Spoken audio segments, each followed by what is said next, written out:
Welcome to Food Farm Talk on CFRU 93.3 FM in Guelph, Ontario, Canada, and on a podcast on all the major platforms. My name is Paul Smith. I'm one of the hosts of Food Farm Talk, and the others are Emily Duncan and Abdul Rahim Abdullahi. Soil health and conservation has again become a very popular topic in Canadian agriculture, and the Soil Conservation Council is really the only national organization working on soil conservation.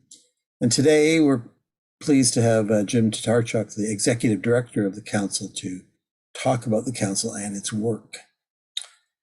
Back in November of 2021, the council had their virtual Summit on Canadian Soil Health with the theme Healthy Soil, Healthy Planet.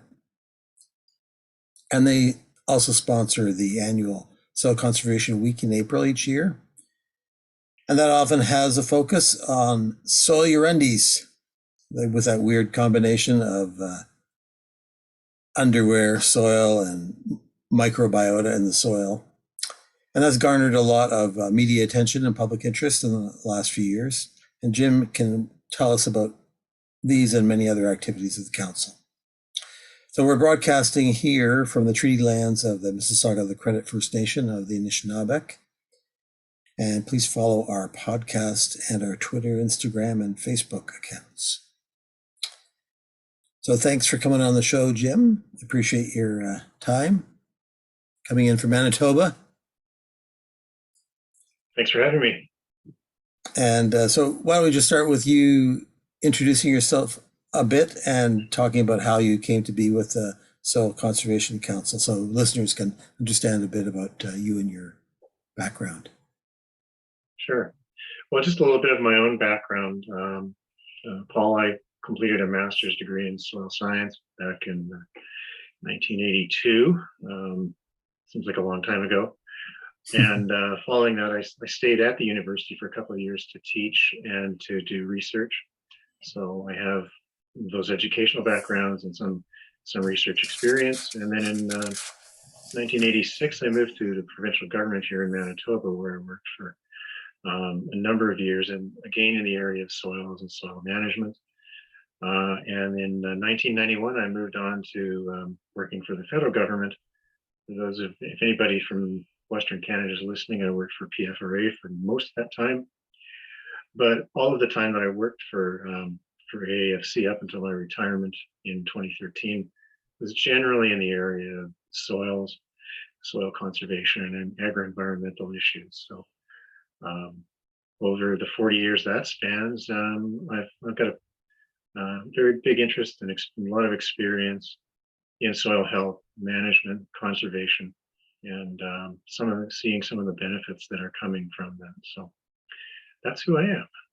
I live in Manitoba. It was a mild 31 degrees here this morning, and then apparently 2 days from now it's going to be 0. So if you don't like the weather, look out the window. That was good. It'll change. Thanks, Jim. And I learned a bit more about you that way from that too. So maybe you can now talk about the council itself. It's been around for about more than 30 years. And can you talk a bit about where it came from, the origins, and some of the members, corporate and individual, and about the history of how it's evolved? Sure. So we actually, the council, long before I was part of it, got our start from a study commissioned by the Senate of Canada in 1984. Senator Herb Sparrow from Saskatchewan sought and received authority from the Senate through the Agriculture and Forestry Committee to conduct a detailed survey of soil and water health across Canada over a couple of years of time. And just when you get a chance, Google soils at risk, and you can read the whole thing. There's some really interesting consultations and quite a number of recommendations. But the one relevant to this discussion is that one of his recommendations was to form an organization like the Soil Conservation Council of Canada that could focus in on these issues with farmers and scientists and decision makers across the country. So that's how we got started. Since that time, we have evolved from simply being conservation oriented to also seeing that soil health is just as important as conservation. And so that's a change that I've been around for in the last 7 years, where we moved from simply worrying about wind and water erosion to doing that, plus thinking more about how we keep our soils healthy in Canada. So we are a farmer-based organization. We have a membership of individuals that range around 100 or so every year. It's not a big population. But we also work with groups like Fertilizer Canada, Crop Life Canada, Ducks Unlimited, and for those of you in Ontario, provincial groups like Ontario Soil and Crop Improvement Association. And I'll stop naming organizations now because I don't want to miss any, but we take some pride in keeping a really good relationship with a lot of other organizations in Canada that we can collaborate with. And so we have in the past done work on greenhouse gas reduction. We've done work with Fertilizer Canada in training for our training trainers for our nutrient management projects. And I think one of the most recent ones that was a great deal of fun was Operation Pollinator, which is a program we ran with Syngenta Canada, looking at taking so-called marginal lands, less profitable lands out of production, putting them into pollinator habitat and managing those for a couple of years. So we do a range of things, and I know we'll get into some of the other things later on, Paul. I think that gives you sort of a flavor of where we've come from over the years. Yeah, that's great. And I think it's the origins you mentioned back with the Senate investigation into soils at risk with Herb Sparrow.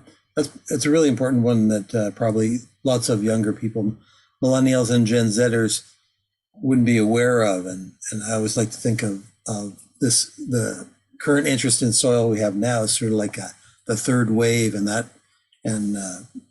the wave associated with soils at risk was kind of like your second wave after the dirty 30s wave of that was sparked public interest as well. So I think that's a really good, and I didn't realize the connection with the specific recommendation. So that's really interesting to hear. Yeah. Well, and I think when we look at things, and I'll link back to this later on if we get a chance, but there are opportunities that come along in time, and you just referred to them as waves, where we have a real opportunity to bring soil health, soil conservation, and just the interest of Canadians to understanding how important soil is to them and some of the benefits that it brings to them. And so we have to watch for those opportunities. And Senator Sparrow, I actually knew him a little bit. He was a very insightful guy, but also really dedicated to the land, and because he was born and raised in a Saskatchewan farm, and still to the day he died was part of the operation. So he had a personal stake in it, but he also had a larger stake in it. And I think he recognized the power of engaging the public in our work in the soil conservation realm. Yeah, that's great. Now we have Rob Black as a champion in the Senate again. So the National Soil Summit that you had back in November, that's one of your regular activities every couple of years. And it's one of the few events that's national events, at least, that's focused on soil conservation. And I had the privilege of being part of this one and a couple of previous ones. So maybe you can talk a bit about that summit and it as a regular item that you do, and what you're trying to accomplish with that one in particular. Sure. Yeah, we try to do one every second year. Well, we don't try, we do. And it got a little trickier this year with COVID. But they are they are opportunities for people in the business to meet together, and usually in person, to talk about the issues of the day, to talk about new directions, to just share experiences. One of the things we always do in our summits is we make sure that we have good scientists and good observers like you, Paul, and when you spoke for us this year, but also that we share experiences of farmers so that they're able to tell people how they have achieved their goals in soil conservation and health, and share that with other people. The summit this year was really a finer focus on um, looking at the types of benefits that good soil management, soil health management, conservation management, utility management can bring to Canadians, so that we understand those better. Not all of them are at the farm gate. Many of them are ones that that affect people not involved in farming. So we wanted to try to gather that together and help build understanding of that. We wanted to also, as we always do, share our collective information on how soil management systems can be put in place that do these things. And there were a number of farmers that spoke, and some technical people and scientists that shared their knowledge and experience there. The part that I thought was well, new but important for us is that we also spent a lot of time talking about how we measure, monitor, and communicate our results in soil health. And I can link back to that one later on. So it was sort of a three-pronged approach this year. One, let's examine the benefits. Let's talk about how we manage to those benefits, and then how do we communicate our success to other people. Yeah, you also had, as part of that, sort of regional discussions as well that focused on Western Canada and Ontario and the East. And yeah, were there things that came out of those that were that you're going to be acting on, or? Yeah, there were a couple of key things, and it's nice to see in a country like Canada that you can get groups like that together from different regions in different rooms, and apart for some really fine detail, they come out with kind of the same things. And that's what we saw with those regional groups that you talked about, is that the expression of what they thought we needed was different, but in general, they were the same pieces. And the first thing that I saw in the groups that I took part in, and reported by others, is that there's a really strong desire and interest on the part of producers to keep learning, to seek change, and to apply that in their farms. So although farmers are by nature careful, I think we're past the point where we have the late adopters, people that are resistant to change. I think most of the people that we encounter are looking for new ways of doing business for lots of reasons. I think we also heard and saw that we need more information in two areas. One, economics, and that's what you spoke to, Paul. Thank you again for that. But I've been around for 40 years in this business, and one of the things that I've always found a little frustrating is that the actual economic case for conservation and now for soil health has not really been well made over time. I think we're getting there. I think because that's becoming one of the obvious missing pieces in the puzzle. But it was good to see it brought out as a major need that we have to have, because as the old saying goes, on the farm, if it pays, it stays. And farmers are business people, and they need to and deserve to make a living from what they're doing. And so we need to be able to start to make that case for the economics of it. The other thing that I noticed in my participation in this event was that there's a real strong call out there for more technical expertise and information on the ground. And, many examples of people who had access to farm advisors that really didn't know or really even think about soil health and soil conservation. And so I think we need to make sure that in the future that we get more of that on the landscape, either through training ag professionals, more peer-to-peer work, more use of webinars, more concentrated effort is needed there. So those were my major takeaways. Yeah, that's good. Yeah, I mean, just on the economics, it is interesting that how people talk about that a lot. And as you said,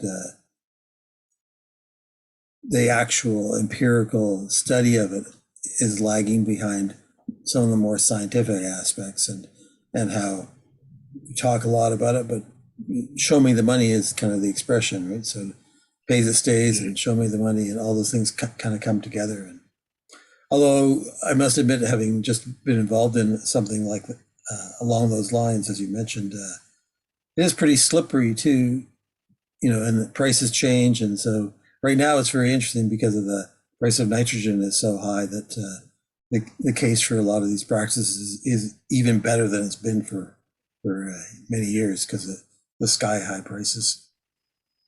Yeah. Well, I guess if it was easy, it would have been done by now. But yes, you're quite right. It's a moving target, isn't it? Yeah, it is. Yeah, but also if it's a priority, it gets done too. So you mentioned the idea of monitoring and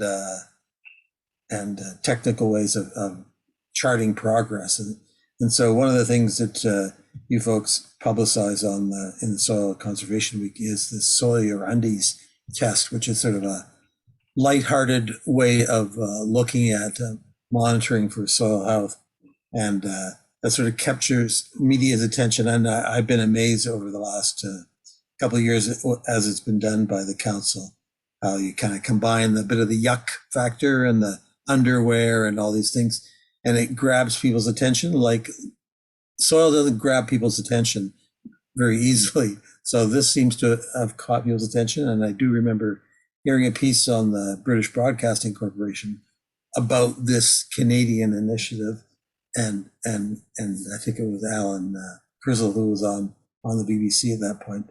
And so can you talk a bit about that whole initiative and the effect it's having on people's perception of soils? Yeah, and it's right as you said in your intro. It's a light treatment of a very very complicated scientific process, but the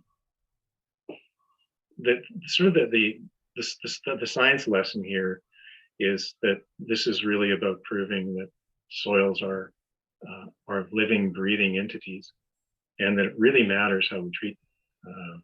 If we do certain things, we'll kill it. If we do other certain things, we'll make it healthier. And so it's really hard to sort of show that in any way. So we came across some experience from Europe where they were using strips of cotton buried in soil, and they were trying to come to some scientific way of determining the biological activity of the soil, which is a symbol of health. That's not the whole story, but biologically active soils usually are healthy. So if the soil is biologically active, the critters in there want carbon. That's their food source, and cotton is a very rich source of carbon. So they will eat that. They'll digest that, and then you can examine the extent of decomposition of your sample of cotton and determine, relatively speaking, whether that soil is biologically active or not. So long story short is what we do with help from a lot of partners and from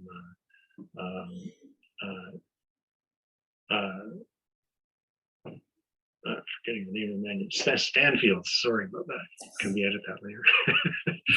With the help of Stanfields Canada, we've been able to supply schools and partnerships or partners and local organizations with plain white men's underwear, cotton underwear. And so as soon as the soil's thawed in the spring, you go out and bury them, and you leave just a little corner sticking above the ground, mark it, and come back in late June or maybe even July, dig it up, and then have a look at the degree of decomposition that's occurred. And so we've got stories and photos and experiences from all across the country where people will dig it up and there'll be nothing left but the elastic band and no undies. So in that case, the obvious conclusion is there's a lot of life in the soil. The soil must be fairly healthy, so that's good. And we've had ones that have come back that for one reason or another, there's very little decomposition. And so that's the opportunity. I've only had one of those personally at a canola field day here a couple of years ago, where one came out that I buried, and it was, you could have laundered it and worn them. But so the question was asked, well, why did that happen? And your other 10 samples are pretty much consumed. And so we went back to the area and looked, and it was an area that had been eroded, it was a knoll, top of a knoll. And there are all kinds of reasons why it wasn't as biologically active. Yeah. But the point is that's the opportunity where you can have that discussion. So, well, why? How come that pretty much dissolved in the soil? This one came out wearable. So, and then you can begin to have that conversation with kids and people, and it raises their awareness of soils. And maybe they treat their lawns and gardens better. Maybe they now understand how complicated it is for farmers to make their decisions and how they manage their land. So everybody's a winner. Yeah, it is a good attention grabber, and as you say, it sparks conversations and so on. I did one in my backyard this past year. It was a pretty good soil, so most of it was gone, and I did see it was very interesting. I saw at a soil and crop annual meeting a young guy. He was in middle school, and he did for his science fair project. He used this technique on different fields, and he did went to a science fair with it, and then he won some awards for it too. So I thought that was kind of interesting, that especially at middle school, when it's a little awkward around things like this. Helps to be in a rural school probably, but where it's a topic. But I thought that was really good illustration of how young people kind of can relate to it, and it has that interesting attraction. Well, so it's I think the most important thing about it is that it gets people other than people in agriculture talking about it and beginning to think about soils as more than just dirt, and that realizing that what you do to soil does matter. So it's a fun thing to do. It snaps heads every year. Yeah, and it's a very low tech, which is good too. There's lots of high tech stuff for studying soils that we could do an entire show on, but this is a low tech kind of experiential thing, which is good. We need more of that too. Mm-hmm. So, and along those lines, another effort of the council is this soil health report card, looking at kind of you do an assessment of how soil conservation is working out in different parts of the country, on a kind of good, bad, excellent, and that sort of scale. And so that's a pretty useful, these sort of report cards are very useful in many areas of government policy to kind of spur action. So maybe you can tell us about the report card, and I know you're doing things with it to make it even better for next year. And so you can tell us a bit about that. Yeah, the idea came to us through Dr. Mario Tenuta at the University of Manitoba, and he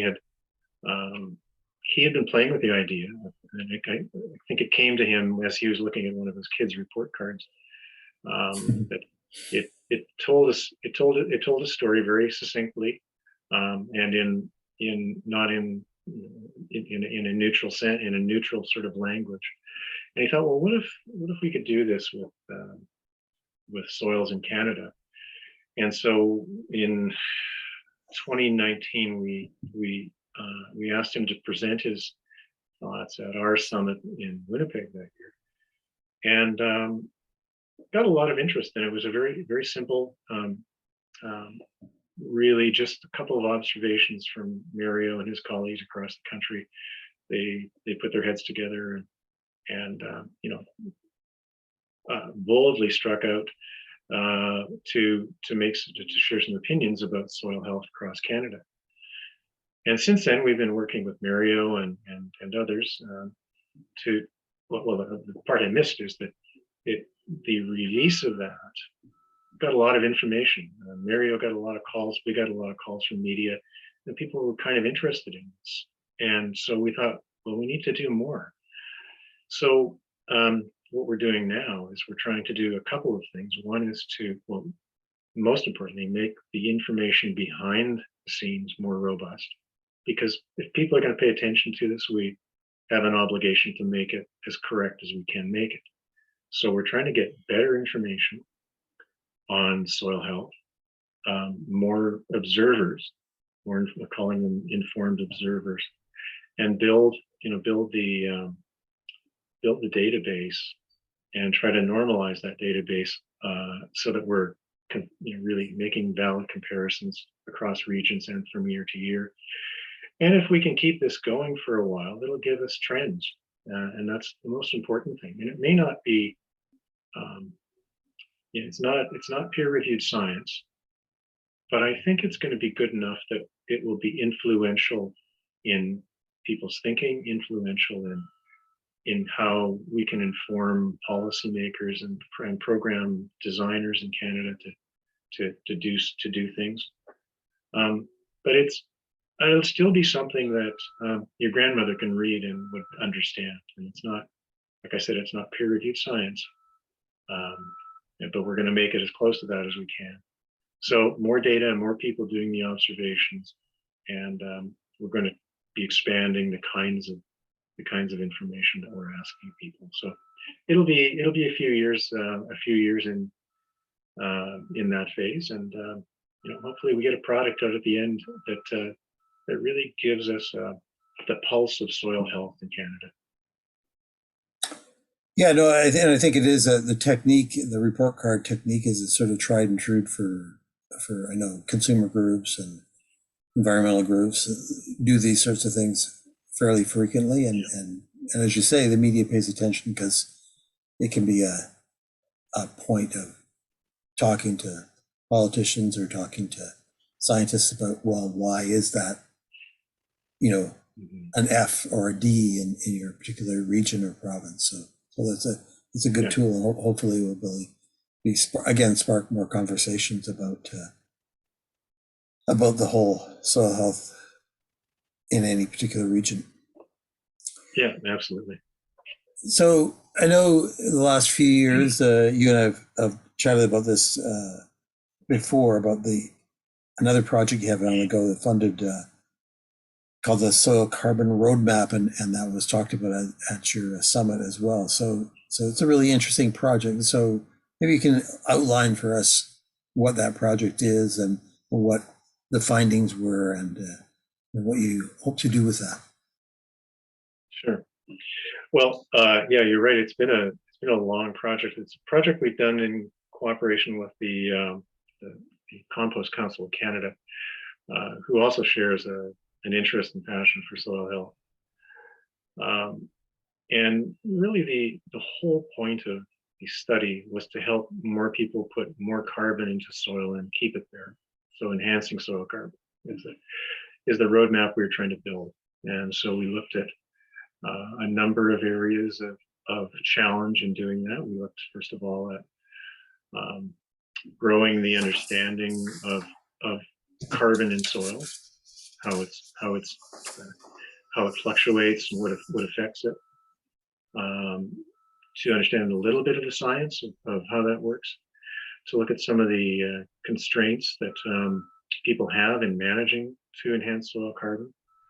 We certainly looked at the benefits of that.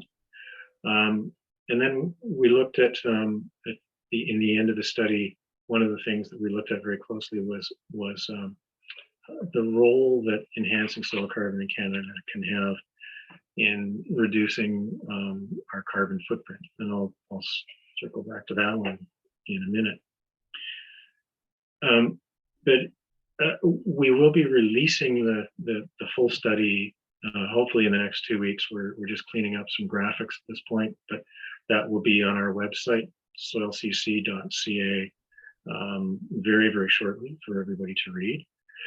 But I'll give you my top three, if you will, Paul, of what I hope people can get out of the study when they read it.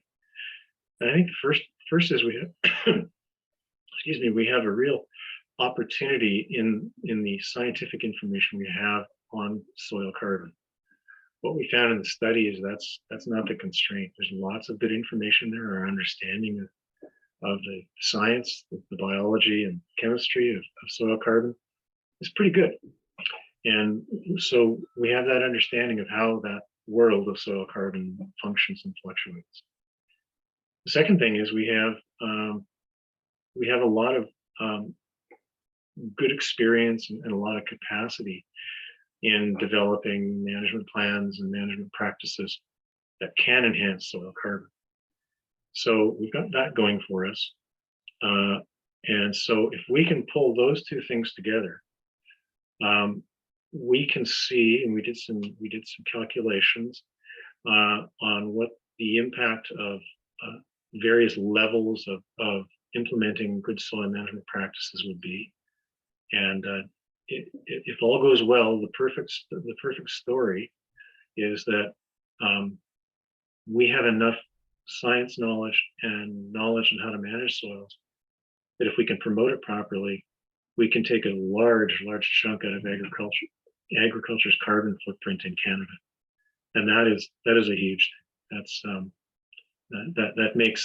That makes managing soil carbon very important for our industry. So those are my top three from the study.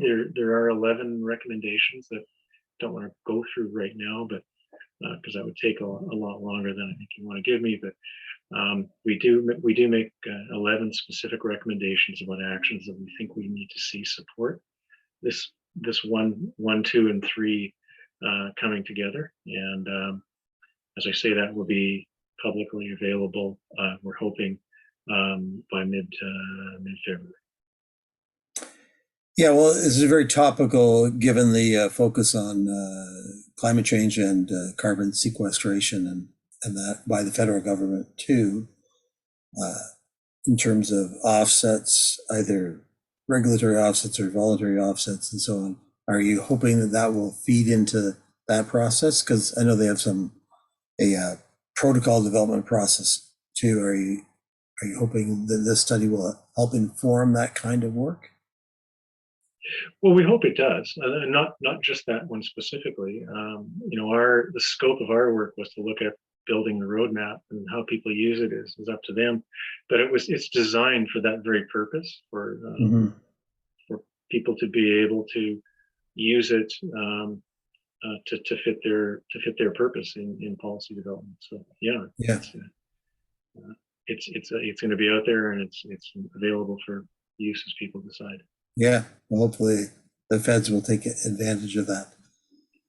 So they go through their, yeah, that's good.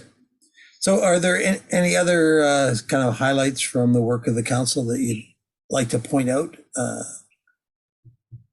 before we sign off? Yeah, I do. I just want to circle back around to where we started with Senator Sparrow, and you alluded to it earlier on, but I think I just like to sort of reiterate the point that we do have these opportunities to capture public attention and to influence policy to a greater extent from time to time. And Senator Black has proposed to the Senate Ag and Forestry Committee that we undertake a study of soil health that would update the work that Senator Sparrow did 35 years ago. And I really think the timing couldn't be better than it is right now, given the rise in interest and importance of soil health and conservation in Canada. And so I would just ask people in the business to watch for that. It's a public process. There will be opportunities for people to support it and contribute knowledge to it. And I think that it may be the next most important thing that comes into our world of soil health in the next while. Yeah, Senator Black has been doing a good job promoting the idea at various meetings. I keep seeing his name on the agendas of various meetings promoting it. And I thought of getting him on the podcast and radio show here to talk a bit about it. And maybe I'll put that on my futures list. I think that would be a very good idea. Yeah. Yeah, thanks a lot for coming on the show, Jim. And we look forward to maybe we'll get an update on future work sometime in the future on the show. And thanks to all of the listeners on CFRU 93.3 FM in Guelph and on podcast. And you can check out the show notes or the links in our show notes and on our social media feeds to the work of the Soil Conservation Council. And please tune in again for another episode of Food Farm Talk in coming weeks.